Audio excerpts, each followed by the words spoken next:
नमस्कार मित्रांनो, nursing updates या आपल्या यूट्यूब चॅनल तुमचं स्वागत आहे. बघा, आज आपण आलो आहोत जे एम्ससाठी एक जे सेंटर आहे, आपलं जे सिटी लँड आयोन डिजिटल सिटी लँडमधलं जे सेंटर आहे अमरावतीमधलं, त्या सेंटरला आपण आलेलो आहोत. तर बघा, या सेंटरवर आपण बघणार आहोत की जे विद्यार्थी आहे ते विद्यार्थी किती प्रमाणात जे एम्सच्या एक्झामला बसलेले आहे ते आपण यामध्ये बघणार आहोत. तर बघा, ही भीड आहे. बघा, तुम्ही बघू शकता की किती किती मोठ्या प्रमाणात जे विद्यार्थी आहे ते विद्यार्थी एम्ससाठी बसलेले आहे.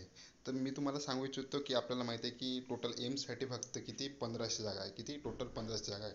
आणि हे जे सेंटर आहे आयोन डिजिटल सिटी लँडमधलं अमरावती, या सेंटरला टोटल जास्तीत जास्त टोटल 400 स्टुडंट आहे. म्हणजे पूर्णच 400 स्टुडंट आहे. असे अमरावतीमध्ये टोटल एम्सचे 3 सेंटर आहेत. 3 सेंटरला एक्झाम आज झालेली आहे.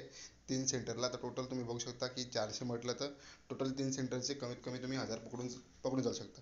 तर बघा, एक्झाम ही ऑल इंडिया आहे. ऑल इंडिया असल्यामुळे एक्झाम तर सेंटर बघा, नागपूरमध्ये पण खूप सारे सेंटर असणार, तसेच अदर सिटीमध्ये पण खूप सारे सेंटर असणार. असे टोटल 1 लाखापर्यंत स्टुडंट हे ज्या एमसाठी बसलेले आहे. आणि त्यामध्ये फक्त वॅकन्सीज किती आहे?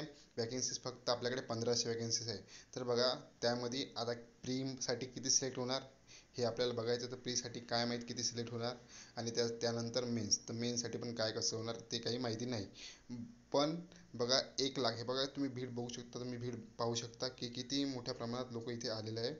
तर बघा, तर यावरून असं ठरते की समजा जे एक्झाम देणारे जास्तीत जास्त किती 1 लाख आहे आणि जागा फक्त 1500 आहेत. तर बघा, यासाठी एम्सनं पण काय करायला पाहिजे की थोडंसं जागा वाढवायला पाहिजे आणि विद्यार्थ्यांनी पण जागेचा विचार करायला पाहिजे. आणि बघा, अभ्यास करणार आहे ते तर 100% लागणार आहे.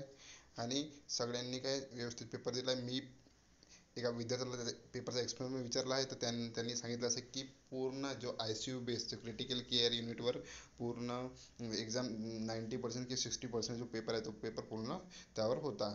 तर अशा प्रकारे ही एक्झाम झाली आहे. तर बघू शकता तुम्ही की एकाच सेंटरवर किती मोठ्या प्रमाणात विद्यार्थी आहेत. तर तुम्ही याहून असा अंदाज बांधू शकता की टोटल पूर्ण एमसाठी किती सीट्स किंवा किती स्टुडंट एक्झाम